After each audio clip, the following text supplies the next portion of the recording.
Assalamualaikum warahmatullahi wabarakatuh.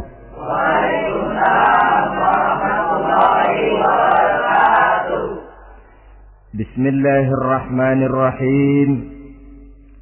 Alhamdulillahi rabbil alamin. Wassalatu wassalamu ala ashrafil anbiya'i wal mursalin. Sayyidina wa maulana Muhammadin wa ala alihi wa sahbihi ajma'in, amma ba'du.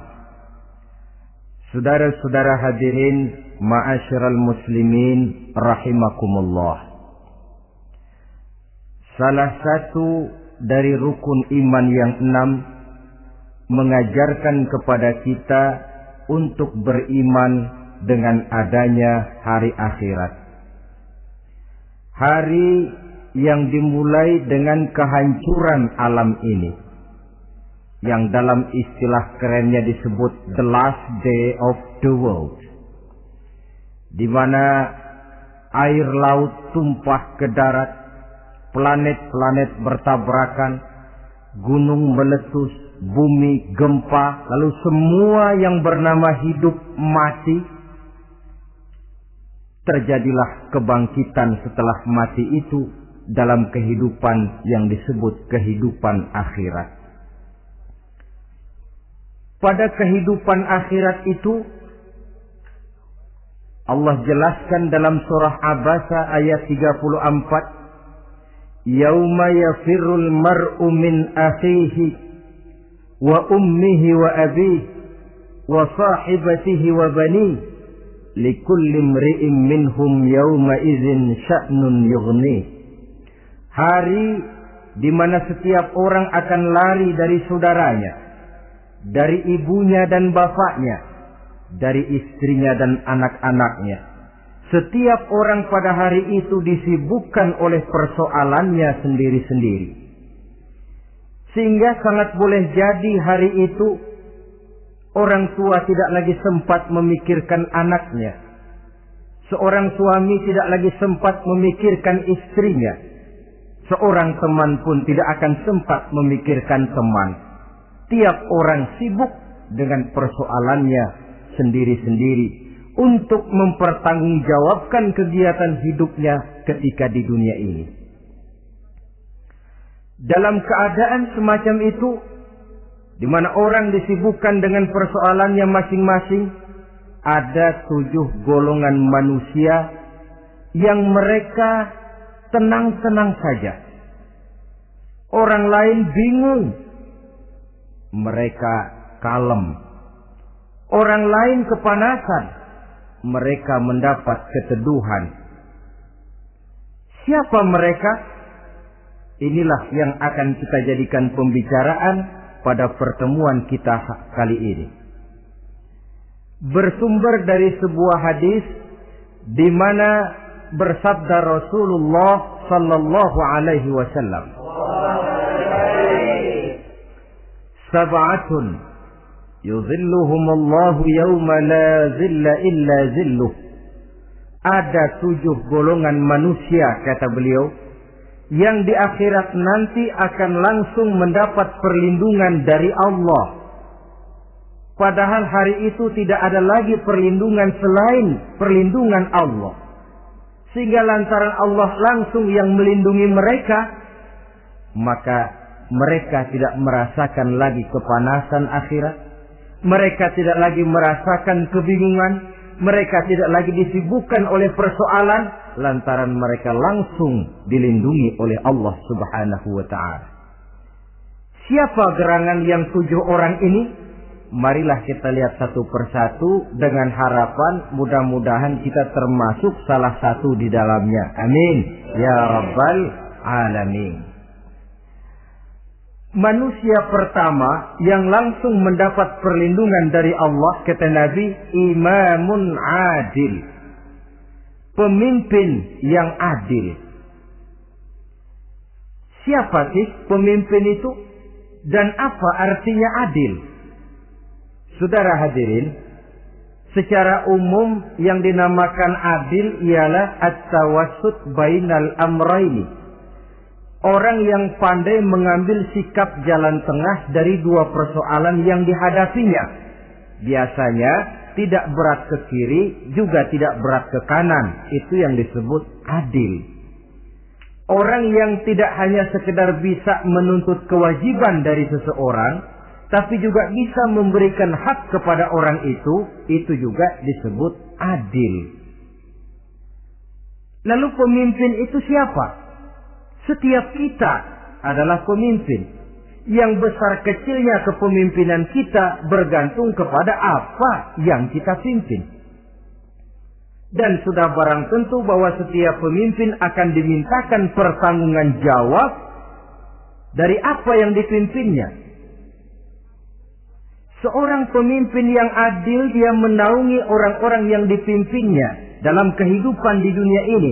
Pantas kalau di akhirat nanti Allah langsung menaungi mereka. Oleh karena itu, pemimpin merupakan suatu amanah. Jabatan di samping dia merupakan amanah juga merupakan nikmat.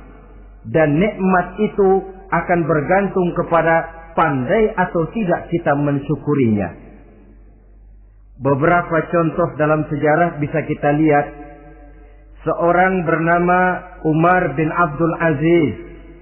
Pada saat beliau secara aklamasi dipilih menjadi pemimpin, menjadi presiden, ucapan yang pertama keluar dari mulutnya, Inna lillahi wa inna ilaihi raji'un. Coba bayangkan ini. Dipilih jadi pemimpin, diangkat jadi presiden, bukan alhamdulillah, malah inna lillahi wa inna ilaihi raji'un. Kenapa? Dia anggap jabatan itu adalah amanah. Menyia-nyiakan amanah berarti khianat, dan khianat ini adalah dosa besar. Pantaslah kalau Allah Subhanahu wa taala memperingatkan, nikmat bisa saja berubah menjadi azab kalau kita tidak pandai mensyukurinya. La in syakartum la azidannakum wa la in kafartum inna azabi lasyadid. Kalau kamu pandai bersyukur, aku tambah nikmatku. Tapi kalau kamu tidak pandai bersyukur, kamu ingkar, kamu lupakan nikmat Allah, awas, azabku amat pedih, kata Allah. Jadi berdasarkan logika dari ayat ini bisa kita katakan orang kaya. Ada orang kaya nggak di sini? Ada orang kaya nggak? Yang kaya tolong dengerin. Orang kaya itu bisa masuk surga karena hartanya. Pun orang kaya banyak yang masuk neraka juga gara-gara hartanya. Tergantung syukur apa tidak syukur. Orang alim. Ada yang alim di sini? Ada. Tolong dengerin orang alim. Yang ustadz, yang kiai. Orang alim bisa saja masuk surga karena ilmunya. Dan orang alim pun bisa masuk neraka karena ilmunya. Pejabat. Ada pejabat? Pejabat itu bisa masuk surga karena jabatannya.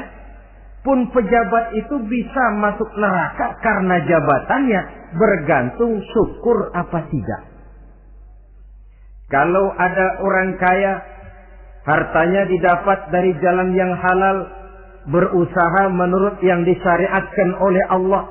Lalu hartanya itu tidak cuma untuk ditumpuk 7 turunan, namun juga berfungsi sosial. Dia bantu pembangunan masjid, dia makmurkan majelis taklim, dia santuni yatim piatu. Orang kaya macam itu dengan hartanya, insya Allah bisa sampai ke surga. Tapi kalau ada orang kaya, hartanya didapat dari segala macam cara, asal harta tercapai segala cara halal. Perlu jilat atas, perlu injak bawah, perlu sikut kiri kanan, sikut kiri kanan. Setelah dapat harta lalu pelitnya 17 setan. Tidak mau zakat, infak, apatah lagi sedekah. Orang kaya macam itu dengan hartanya bisa masuk neraka. Na'udzubillah min. Ada orang alim, dengan ilmunya dia bimbing umat. Dia katakan yang halal itu halal, yang haram itu haram. Dia katakan yang hak itu adalah hak, yang batil adalah batil. Dia tidak peduli apapun resikonya. Orang alim semacam itu dengan ilmunya bisa sampai ke surga. Tapi kalau ada orang alim, dengan ilmunya dia malah membodoh-bodohi orang yang memang sudah bodoh. Yang halal dibilang haram, yang haram dibikin remeng-remeng. Menjadi penjilat ke sana kemari. Orang alim semacam itu bisa masuk neraka karena ilmunya. Begitu juga pejabat, pemimpin. Kalau dengan jabatannya sebagai pemimpin dia berlaku adil, menaungi rakyatnya. Orang besar salah dihukum, orang kecil salah juga dihukum. Tidak hanya pandai menuntut kewajiban, tapi juga pandai memberikan hak. Pemimpin yang adil semacam ini mensyukuri nikmatnya jabatannya, dia bisa sampai ke surga karena jabatannya. Tapi kalau dengan jabatannya dia berlaku sewenang-wenang, yang besar salah didiamkan, yang kecil salah segera ditegakkan hukum, hanya pandai menuntut kewajiban dari rakyatnya tapi tidak pandai memberikan hak, maka pemimpin semacam ini lantaran tidak pandai mensyukuri nikmat, bisa saja nikmat itu berubah menjadi azab. Oleh karena itu saudara-saudara, pemimpin menaungi rakyat. Pantas kalau di akhirat nanti Allah langsung menaungi beliau. Siapa pemimpin? Siap kita. Bapak pemimpin di rumah tangganya, ibu pemimpin bagi anak-anaknya, Pak Lurah memimpin di kelurahannya, Pak Camat memimpin di kecamatannya, pemuda pemimpin bagi dirinya sendiri, akan dimintakan pertanggungan jawab. Kalian para remaja yang hadir di sini memimpin dirimu sendiri. Kau akan ditanya, tanganmu kau lebih banyak gunakan buat apa? Kakimu lebih banyak kau bawa jalan kemana? Lidahmu lebih banyak membicarakan apa? Dan hari pertanggungan jawab nanti kalian jangan berharap akan ada saksi dari luar. Saksinya anggota badan kita sendiri. Dalam surah Yasin Allah jelaskan, Al-yawma nakhtimu ala afwahihim wa tukallimuna aydihim wa tashhadu arjuluhum bima kanu yaksibun. Ada kan di surah Yasin? Ayat berapa? Pokoknya Yasin dah.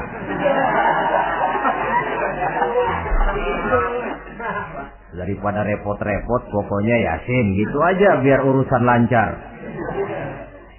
Al-yawma nakhtimu ala afwahihim. Pada hari itu kami kunci mulut mereka.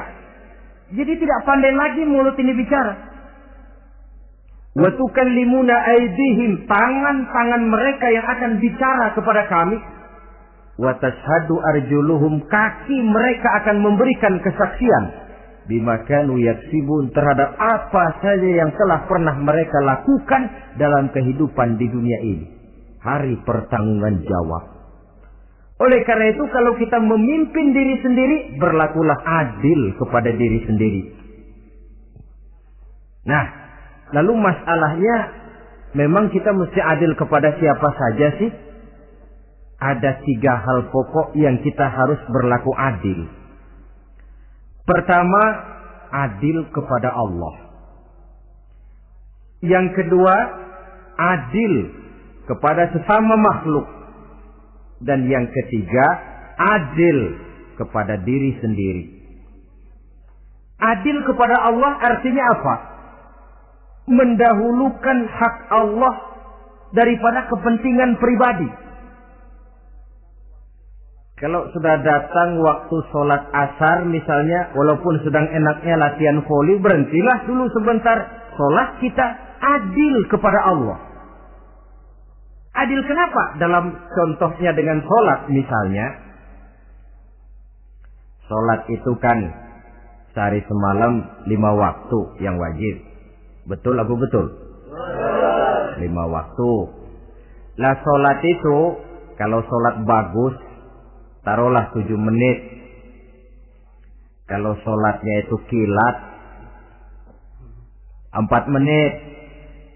Ada lagi yang kilat khusus, nggak pakai perangko, 2 menit barangkali selesai. Taruhlah 5 menit kita ambil yang bagus. Kalau 5 waktu kali 5 menit kan cuma 25 menit. Sementara Allah memberikan kita hidup ini 24 jam sehari semalam. Cuma 25 menit diminta untuk ibadah kepadanya. Tidak sanggupkah kita berlaku adil? 25 menit ini untuk menghadapmu ya Allah. Sementara engkau telah memberikan resannya 23 jam 35 menit untuk hidup. Dalam sehari semalam. Mendahulukan hak Allah daripada kepentingan pribadi. Adil kepada Allah. Adil kepada yang kedua, adil kepada sesama makhluk. Adil kepada manusia. Adil kepada binatang, adil kepada alam, yang kalau prinsip keadilan itu kita langgar akan membawa efek bagi diri kita juga. Manusia sekarang kan tidak adil kepada alam. Misalnya apa? Hutan ditebangi secara liar. Gunung-gunung menjadi gundul. Akibatnya ketika turun hujan terjadi erosi, banjir melanda kemana-mana. Tanah longsor terjadi.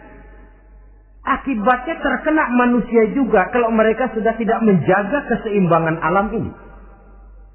Adil kepada orang lain, apakah itu namanya tetangga, teman, keluarga. Dan yang ketiga, adil kepada diri sendiri. Bagaimana pengertiannya? Mata ini punya hak untuk tidur.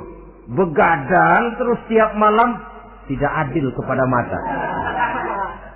Nah, ini yang ketawanya paling kencang pasti tukang begadang ini.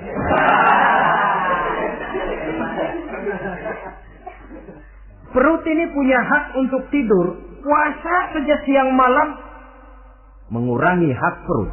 Adil kepada diri sendiri. Untuk kehidupan yang akan datang di akhirat, pasti akan kita temui. Kita yakini keberadaannya. Yang oleh karena itu, kalau kebetulan kita ini adalah pemimpin, sekurang-kurangnya pemimpin bagi diri sendiri, marilah kita berusaha menjadi pemimpin yang adil. Supaya nanti di akhirat, Allah Subhanahu wa ta'ala memberikan perlindungan langsung kepada kita. Amin. Ya Rabbal Alamin. Ini yang pertama. Lalu yang kedua, orang yang akan langsung mendapat perlindungan dari Allah, syab nasha'a fi ibadatillah. Orang muda yang tekun beribadah kepada Allah. Anak muda yang rajin ibadah. Kenapa kok Nabi bilang anak muda, bukan orang tua? Apa orang tua yang rajin ibadah Allah nggak senang? Tentu Allah senang. Cuma Allah lebih senang lagi kalau ada anak muda yang rajin ibadah. Sebab apa? Kondisi psikologis. Kalau ada orang tua rajin ibadah itu mah pantas. Emang udah waktunya. Ada orang sembayangnya rajin, masuk masjid, masuk maghrib, keluar isya, malam tahajud, tahlilnya mantap. Umurnya berapa? 70. Enggak istimewa. Itu memang sudah mestinya. Lagian kalau sudah 70 masih bandel aja, kapan mau taubat? Tapi kalau ada anak muda, darahnya masih mengalir dengan panas, dia masih berusaha mencari bentuk-bentuk kepribadian dalam dirinya, dia masih mudah terpengaruh oleh lingkungan, tapi dia sanggup memblokir itu, disalurkannya di jalan Allah, dia tekun beribadah. Allah cinta betul pemuda semacam itu. Sehingga nanti di akhirat mereka langsung mendapat perlindungan dari Allah Subhanahu wa ta'ala. Selalu pembangunan yang mengarah kepada modernisasi diikuti dengan proses pergeseran nilai. Dalam kondisi semacam ini, kehidupan remaja pemuda yang masih mencari identitas dan pembentukan kepribadiannya mudah terpengaruh oleh hal-hal yang ada di sekelilingnya. Sehingga sangat boleh jadi apa yang dianggap orang dulu tabu, lalu dianggap biasa. Yang aneh-aneh malah dijadikan model. Yang dilarang malah nekat diterjang. Di mana norma dan kaedah-kaedah moral tidak lagi mendapat perhatian yang wajar. Dalam kondisi semacam ini terjadilah proses peluncuran moral. Dan hampir di mana-mana kehancuran suatu bangsa dimulai dengan kehancuran moral daripada generasi mudanya. Oleh karena itu pemuda yang tekun ibadah ini sangat positif dampaknya dalam kerangka pembangunan umat. Pak, ibadah itu apa sih? Kalau jadi pemuda yang tekun ibadah, apa kemana-mana mesti bawa tasbih? Mungkin. Apa mesti pakai peci terus? Boleh jadi. Apa kemana-mana mesti pakai kain sarung? Ya tidak juga. Ibadah kan artiannya luas. Segala perbuatan yang diperintah dan karenanya bertujuan mencapai ridho Allah, itu bernama ibadah. Kalian remaja berangkat menuntut ilmu, pergi pagi pulang siang, membekali diri, menuntut ilmu itu ibadah. Kalian pulang ke rumah, ibu bapak memerintah, taat kepada orang tua, ibadah. Membersihkan lingkungan, ibadah. Bahkan jaga di waktu malam pun kalau untuk dengan niat, bismillah, saya jaga malam ini untuk ketenangan rakyat supaya mereka tekun dan tenang melaksanakan ibadah. Itu tercatat sebagai amal soleh yang bernilai ibadah. Jadi tidak cuma sekedar sujud, tidak cuma sekedar baca Quran. Seluruh aspek kehidupan manusia yang diperintah Allah dan yang bertujuan mencari ridho Allah itu bernilai ibadah. Pemuda yang tekun melaksanakan ibadah kepada Allah. Apalagi terutama adik-adik remaja yang hadir pada kesempatan ini. Masa muda itu masa yang paling indah memang. Sampai orang Kulon bilang, there is not delightful memorize. Ya Barat itu kan Kulon. Saya lebih senang pakai orang Kulon saja. There is not delightful memorize and then the youth moment. Bahwa tidak ada masa yang lebih indah selain masa muda. Tapi masa muda yang katanya indah itu sebentar. Sebentar sekali. Kalau kita tidak pandai memanfaatkannya dengan sebaik-baiknya, boleh jadi dia akan hilang tanpa sesuatu yang ada artinya buat hari depan. Dan hari depan itu sebagian besar ditentukan oleh masa muda sekarang ini. Karena itu kepada yang muda saya berpesan, pergunakanlah masa muda itu dalam ketekunan beribadah kepada Allah. Ibadah dalam artian yang seluas-luasnya. Jangan seperti pepatah orang, kelapa muda katanya kupas-kupasin, kelapa tua tinggal batoknya. Selagi muda puas-puasin, udah tua tinggal bongkoknya. Iyalah, kalau dipuas-puasin dalam arti yang positif, boleh. Mumpung masih muda, puas-puasin nuntut ilmu. Mumpung masih muda, puas-puasin ibadah. Mumpung masih muda, puas-puasin berbakti kepada kedua orang tua. Puas-puasin dalam artian yang positif tentu saja bagus. Tapi kalau puas-puasin dalam arti menghambur umur untuk sesuatu yang mubazir, bergadang di pinggir-pinggir jalan, lalu mulai berkenalan dengan morfin, narkotik, ganja, terperangkap oleh budaya-budaya modern yang menyesatkan, terpancing oleh model-model baru yang kelihatannya menarik tapi sebenarnya tidak bermanfaat. Entah pada akhirnya akan mendatangkan penyesalan kepada kita saja. Coba, belakangan ini saya dengar di Jakarta akan ada satu festival yang disebut Festival Ngeceng.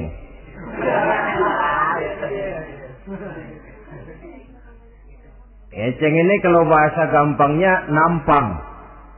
Jadi itu biasanya muda-mudi diri di pinggir-pinggir jalan, pakai kacamata hitam, pakaian warna-warni, rambut dicat sedemikian rupa supaya menarik perhatian. Mereka diri di pinggir-pinggir jalan, nampang, istilah ngepopnya ngeceng katanya. Oh, ini mau diadakan festival, secara langsung atau tidak, festival ini kan mempopulerkan ngeceng jadinya. Yang tadinya orang awam nggak kenal, lantaran diangkat ke permukaan jadi terkenal. Kalau sudah terkenal lalu jadi mode, kalau sudah jadi mode, latahan. Boleh jadi nanti akhirnya ngeceng masuk desa.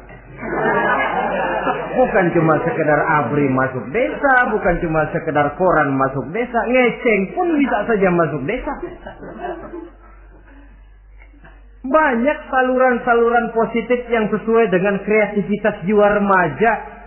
Ketimbang mengadakan sesuatu yang tidak ada manfaatnya, ketimbang menghabiskan umur untuk sesuatu urusan yang mubazir.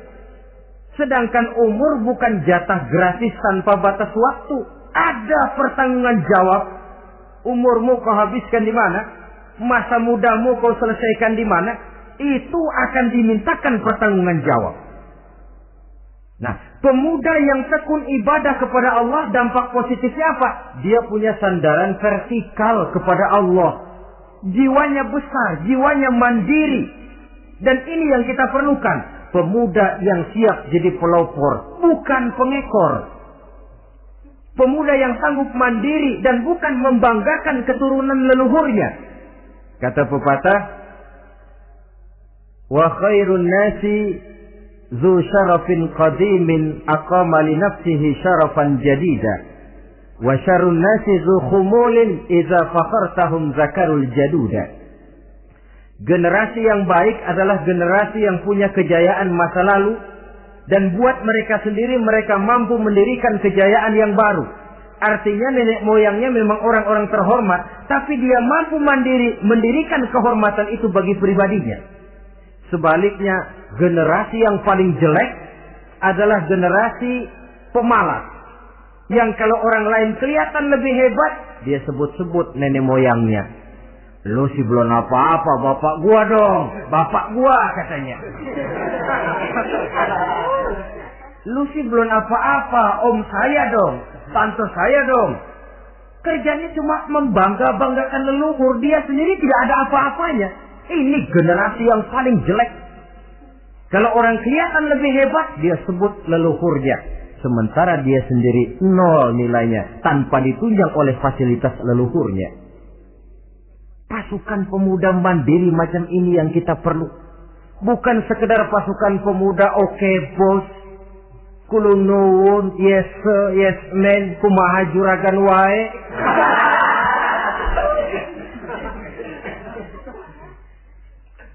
Dan terus terang kita miskin dengan pemuda yang mandiri, yang punya kepribadian, yang berani berkata ya terhadap yang benar, dan berani berkata tidak terhadap yang tidak benar. Dari mana ini didapat? Sandaran vertikal dalam bentuk ibadah kepada Allah akan memantapkan jiwa, membersihkan hati, sehingga dia akan berfungsi seperti radar. Sandaran vertikalnya cuma kepada Allah. Inilah dampak positifnya. Karena itu, tentu saja kita berharap sekurang-kurangnya pemuda-pemudi yang hadir pada kesempatan ini menjadilah pemuda-pemudi yang tekun beribadah kepada Allah. Amin. Amin. Nah, baiklah ya. Itu tadi yang kedua. Kita lanjutkan sekarang yang ketiga. Orang yang akan langsung mendapat perlindungan dari Allah. Kata Nabi, rajulun qalbuhu mu'allakun bil masjid. Seseorang yang hatinya selalu terpaut kepada masjid. Apa arti terpaut kepada masjid ini? Apa orang yang gak pernah keluar-keluar dari masjid? Tentu saja bukan. Apa gunanya di dalam masjid terus kalau kerjanya cuma tidur doang? Maksud terpaut kepada masjid ini, hatinya selalu berpikir bagaimana memakmurkan masjid. Jasadnya boleh saja ada di kantor, boleh saja ada di pasar, boleh ada di sawah, boleh ada di ladang. Tetapi hasil daripada usahanya dia lalu berpikir bagaimana memakmurkan masjid. Sebab apa? Masjid merupakan center of activity. Pusat daripada kegiatan umat. Kalau kita lihat fungsi masjid di zaman Rasul, Di masjid beliau berdakwah, di masjid beliau mengatur negara, di masjid beliau mengadakan perundingan, di masjid beliau bermusyawarah dengan para sahabat. Pusat daripada kegiatan umat. Dan memakmurkan masjid ini dasarnya tidak lain karena iman kepada Allah. Prinsipnya bagaimana kita menghidupkan masjid dan bukan mencari hidup di masjid. Kalau sudah prinsipnya dibalik, bukan menghidupkan masjid tetapi mencari hidup di masjid, saya khawatir masjid akan ambruk. Nyatanya kadang-kadang masjid kita ini fungsinya belum maksimal. Kadang-kadang ada kok masjid yang bukanya cuma seminggu sekali. Jumat pagi jam 9 masjid buka, Jumat jam 2 tutup, buka-buka lagi Jumat depan. Seminggu sekali. Kelemahan lainnya manajemen masjid, terus terang sajalah kita bicara. Kadang-kadang pengelolaannya ketua masjid bapaknya, khatib mantunya, sekretaris ponakannya, imam Bilal cucunya. Gak ada orang lainnya.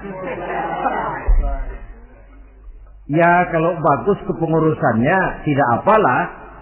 Tapi kadang-kadang kelemahannya ialah bagaimana menciptakan manajemen masjid yang baik sehingga masjid bisa berfungsi sebagaimana fungsinya di zaman Rasulullah Sallallahu Alaihi Wasallam.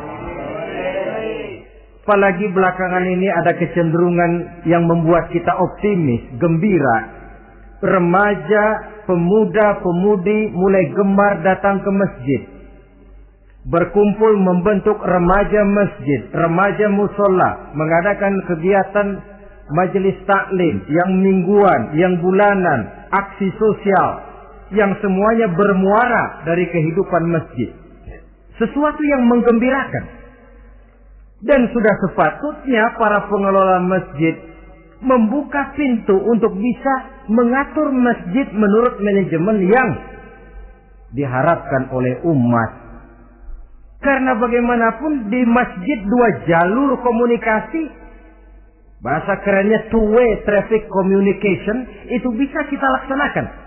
Yaitu hablum minallah wa hablum minan nas.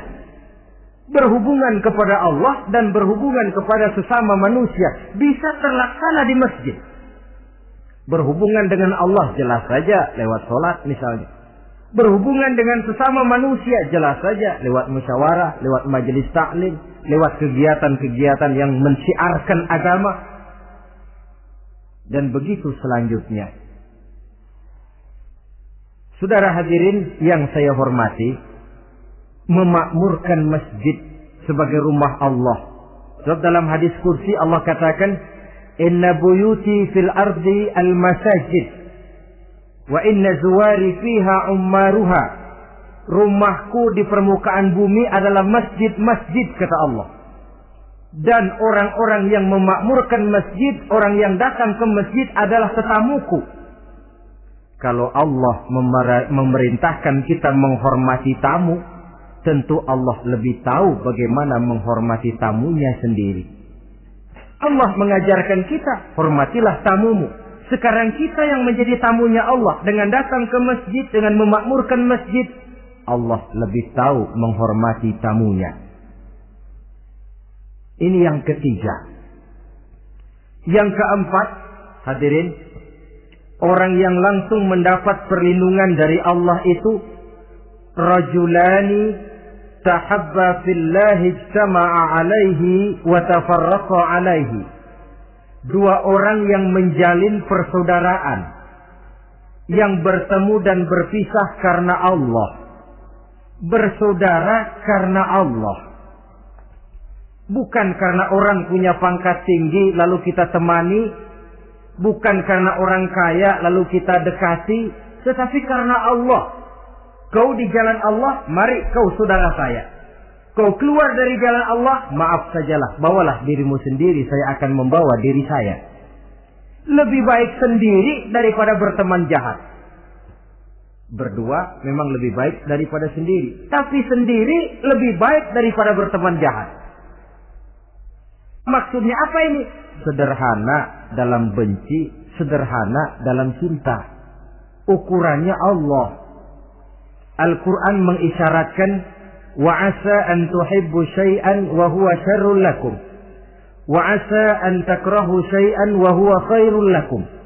Sangat boleh jadi, kata Allah, kamu menyenangi sesuatu padahal akibatnya tidak baik bagi kamu.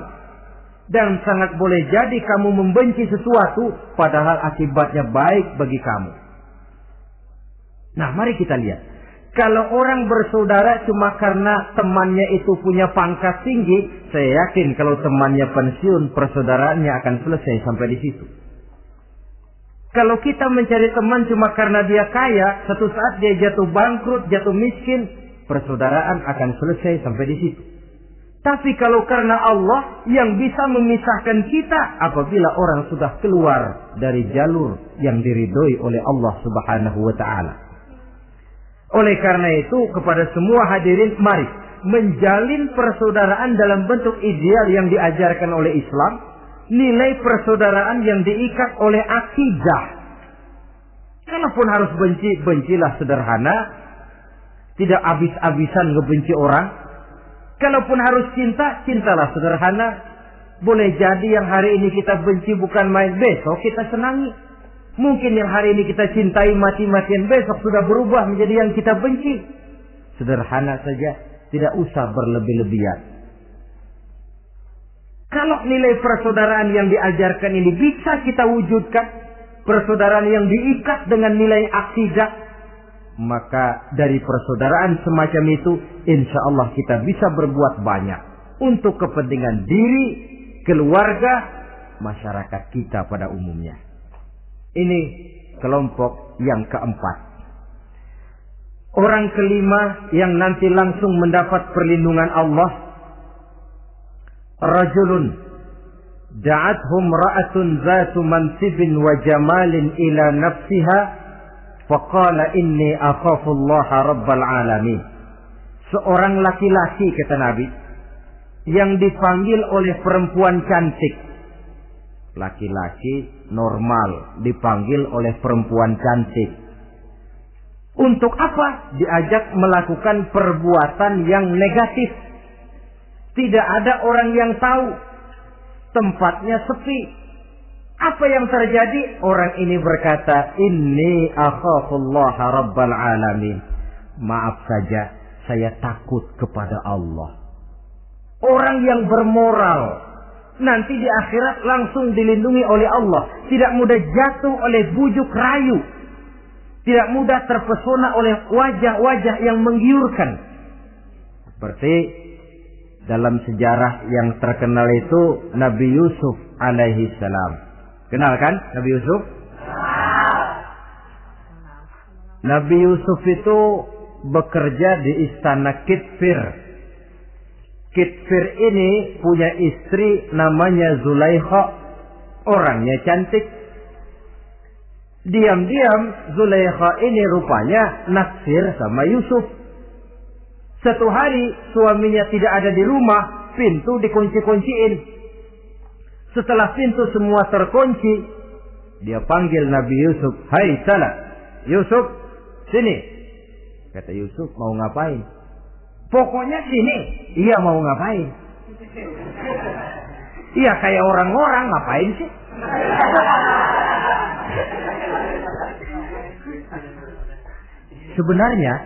Sebenarnya ini Zulaikha senang kepada Yusuf, Yusuf pun demikian. Walaqad hammat bihi wa hamma biha. Zulaikha menyenangi Yusuf, Yusuf pun menyenangi Zulaikha. Tapi apa? Walaula an ra'a burhana rabbih. Andai kata Yusuf tidak melihat peringatan Tuhannya, letter S. Yusuf, ini bukan pekarangan ente, dilarang parkir di sini. Sehingga walaupun tidak ada yang tahu, tidak ada yang melihat, Nabi Yusuf selamat dari bujuk rayu Zulaikha. Mempertahankan nilai-nilai moral di tengah kemajuan zaman memang merupakan pekerjaan yang tidak ringan. Merupakan pekerjaan yang sangat berat. Akan ada saja cobaan, Akan ada saja gangguan yang kita temui di sepanjang perjalanan hidup ini. Tapi sebaliknya, kalau orang sudah tidak lagi menjunjung moral yang tinggi, lalu hidup menurut selera sendiri-sendiri, ya kita lihatlah lahirnya kebudayaan kumpul kebo yang diawali dengan free sex yang mengarah kepada Samenleben alias hidup bersama tanpa nikah. Memang sebabnya boleh jadi macam-macam. Mungkin karena broken home, nggak merasa diperhatikan di rumah, ibu bapak sibuk, lalu anak mencari kesibukan sendiri. Mungkin karena tekanan ekonomi dalam kehidupan miskin, lalu ada yang menawarkan kerjaan, tidak taunya malah dilemparkan ke lembah hitam. Mungkin juga karena pengaruh pergaulan dari lingkungan baik-baik, lalu berteman dengan yang tidak baik, hanyut ditelan arus pergaulan. Mungkin juga pengaruh kebudayaan yang dia tonton, buku yang dia baca, film yang dia lihat, ikut mewarnai dan membentuk kepribadiannya.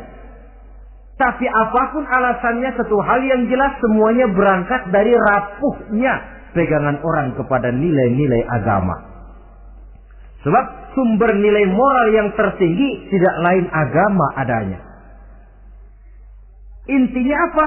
Intinya tidak lain, orang yang beragama itu meyakini bahwa kemanapun dia pergi, dimanapun dia berada, Allah selalu melihat yang dia lakukan. An ta'budallaha ka'annaka tarahu fa illam takun tarahu fa innahu yaraka. Begitu yang kita pelajari dalam ihsan. Engkau beribadah kepada Allah seolah-olah kau lihat Allah. Kalaupun Allah tidak kau lihat, yakinlah Allah melihatmu. Jadi kalau saya sendiri, yang kedua itu Allah. Dibujuk rayu oleh cewek cakep, ayo dah bang, gak ada orang, kita cuma berdua. Dia bilang enggak, kita enggak berdua, bertiga. Berdua bang, bertiga. Yang ketiga siapa? Lu, gue, Allah, tiga.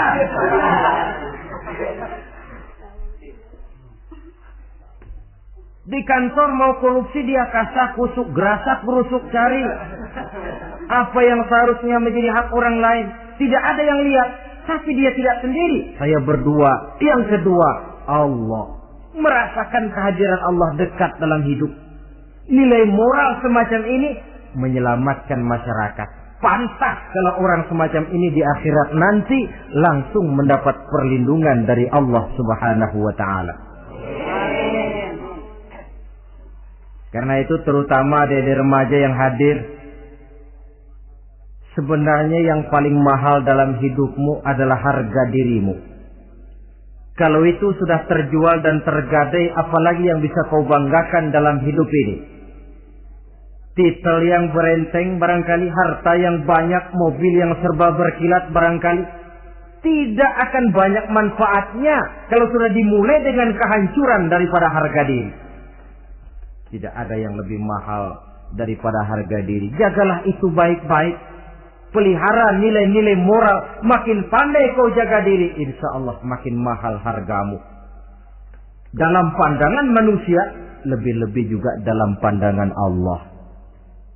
Pantas kalau pepatah bilang, innamal umamul akhlaqu ma baqiyat, fa in zahabat humu akhlaquhum zahabu. Suatu bangsa akan tegak kalau dia masih punya nilai moral. Bila hancur moral itu, hancur jugalah ketegakan daripada bangsa itu sendiri. Ini yang kelima. Yang keenam, masih dua lagi.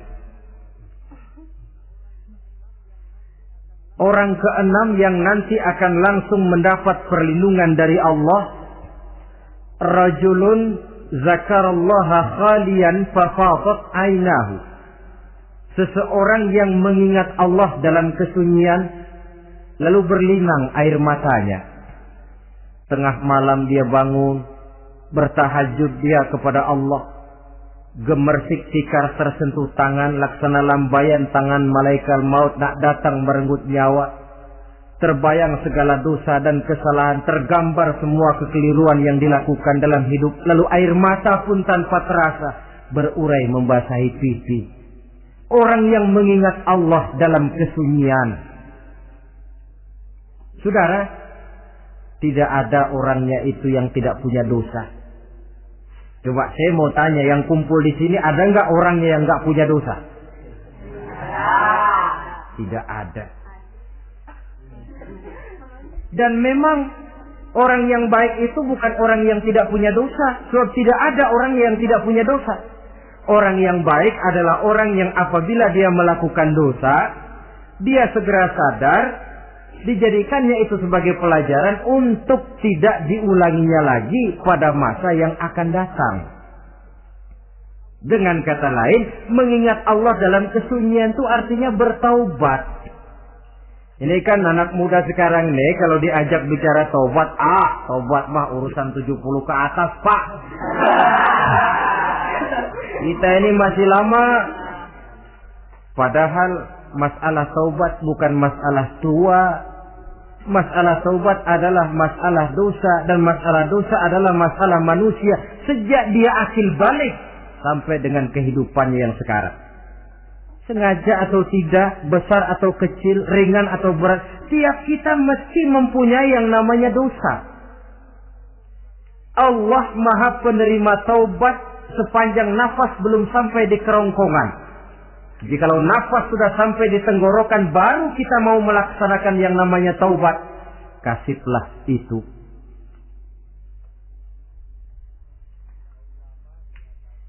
Para ulama mengatakan, la saghair ma'al istimrar, wala kabair ma'al istighfar. Tidak ada dosa kecil kalau ditumpuk terus. Dan tidak ada dosa besar kalau diikuti dengan istighfar, permohonan ampun kepada Allah. Jadi jangan menganggap, ini dosa kecil, ini dosa kecil, ditumpuk-tumpuk, lah jadi gede juga. Tidak ada dosa yang kecil kalau dikerjakan terus-menerus. Dan tidak ada dosa yang besar kalau diiringi dengan istighfar. Dalam kehidupan ini apabila dosa sudah bertumpuk, maksiat merajalela, munkarat menjadi jadi, Allah tidak akan segan-segan menurunkan azab. Azabnya itu bisa dalam bentuk bencana alam, banjir namanya, kebakaran merajalela namanya, gempa bumi namanya, bendungan pecah namanya, reaktor atom bocor namanya. Namanya boleh jadi macam-macam. Sebab apa? Al-Quran memberikan jaminan, wa ma kana Allahu liyu'adzibahum wa hum yastaghfirun. Allah tidak akan menurunkan azab selama di tengah masyarakat manusia masih banyak orang yang istighfar kepada Allah. Jadi hakikatnya kita ini berhutang jasa kepada orang yang rajin sujud, rajin mohon ampun kepada Allah. Lantaran mereka barangkali azab tidak diturunkan oleh Allah kalau melihat banyaknya sudah munkarat dan maksiat. Mengingat Allah dalam kesunyian, tengah malam, waktu yang mustajabah, terutama sepertiga malam yang akhir, situasinya lain. Gak percaya boleh coba, nyoba kan gak bayar.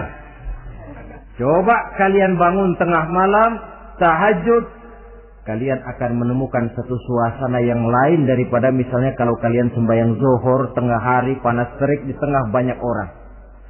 Hati bergetar. Segala kekeliruan yang pernah kita kerjakan lalu terbayang, dan air mata tanpa terasa, tanpa diundang bahkan berurai membasahi pipi. Ya Allah, alangkah nikmatnya suasana macam itu. Menciptakan perasaan dekat dengan Allah. Terwujud kedamaian batin. Dan ini yang banyak dicari orang sekarang. Yang kadang-kadang karena terlalu ingin mencari kedamaian lalu keliru jalan. Yang bertapa di gua-gua katanya nyepi dari kehidupan manusia. Memencilkan diri dengan cara-cara yang mereka atur sendiri. Tidak macam itu. Quran punya resep. Ala inna bi dzikrillahi tatmainnul qulub. Ketahuilah dengan banyak mengingat Allah, hati menjadi tenang, jiwa menjadi lapang, pikiran menjadi damai. Ini resep Islam untuk mencapai ketenangan jiwa. Mengingat Allah dalam kesunyian. Saudara hadirin yang saya hormati, ini aspek daripada ibadah. Jadi dengan kata lain, masalah Mengingat Allah dalam kesunyian, mengingat dosa, bukan urusan orang tua, tapi masalah manusia. Siapapun adanya, sejak dia akil balik, mesti entah kecil besar, entah sedikit, entah banyak, ada kesalahan yang dilakukannya. Karena itu, kalau kita masih diberikan kesempatan untuk hidup, artinya Allah masih memberikan kesempatan kepada kita untuk memperbaiki diri. Nanti kalau sudah sangkakala ditiup, alam hancur seperti yang saya jelaskan di awal tadi, sudah tidak sempat lagi, yang tinggal menyesal. Ada yang meratap lalu berkata, ya laitani kuntu turaba dalam Quran. Aduh, andai kata kita bisa balik jadi tanah aja dah dulunya, jangan jadi orang. Kalau dulu kita tetap jadi tanah mah nggak tanggung jawab apa-apa. Dijadiin orang sekarang mesti tanggung jawab, bagaimana ini? Bingung.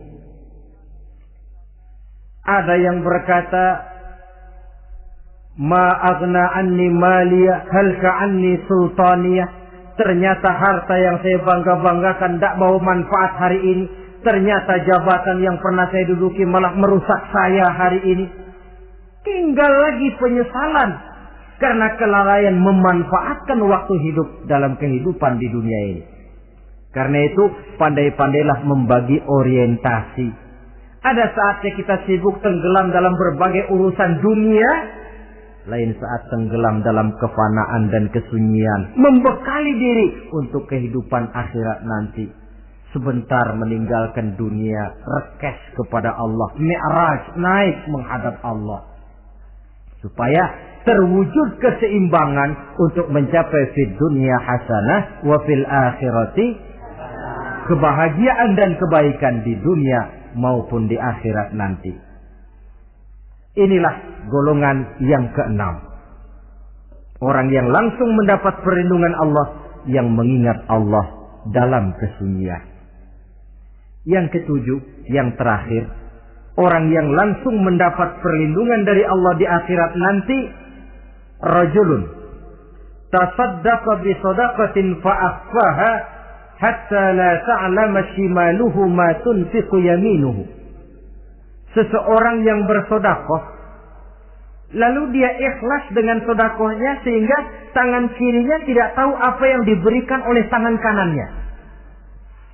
Orang yang pemurah, orang yang menyadari bahwa apapun yang dia punya dalam hidup ini cuma sekedar titipan. Fungsinya lalu seperti keran, menyimpan air tapi untuk disalurkan lagi kepada orang yang memang memerlukannya. Alangkah nikmatnya kalau Allah memberikan kepercayaan kepada kita untuk menjadi penyalur, distributor rezeki.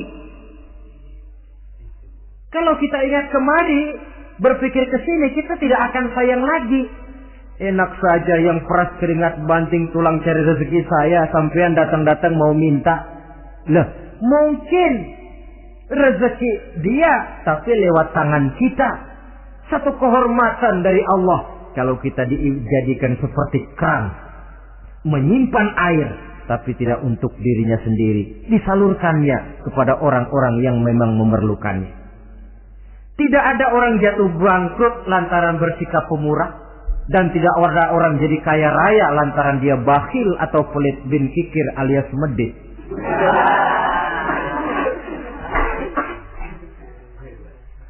Dalam kitab Riyadhus Shalihin kita baca, tiap pagi ke alam ini turun dua malaikat.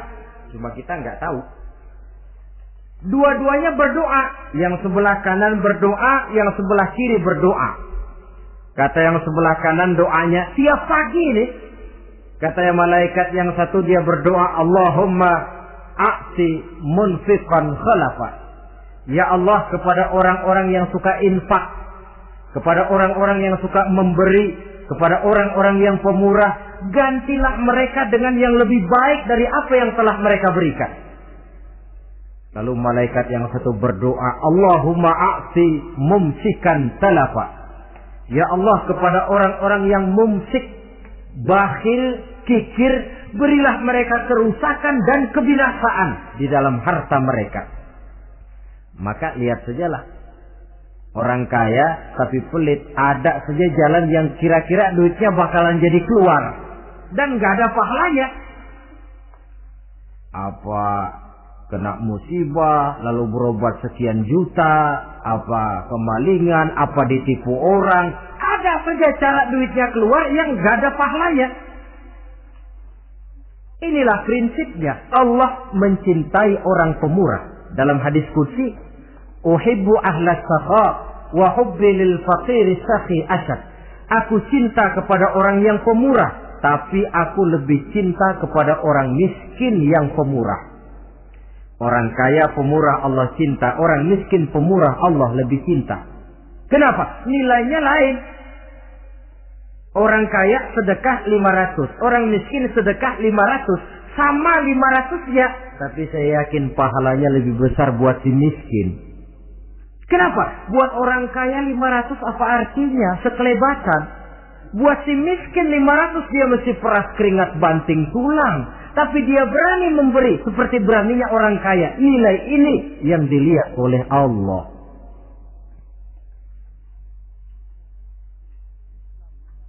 Islam mengakui hak milik pribadi, tapi harus berfungsi sosial.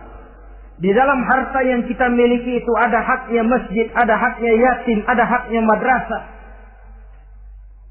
Dan Allah Subhanahu wa ta'ala bisa, saya katakan di awal tadi, merubah nikmat menjadi azab kalau kita tidak pandai mensyukurinya.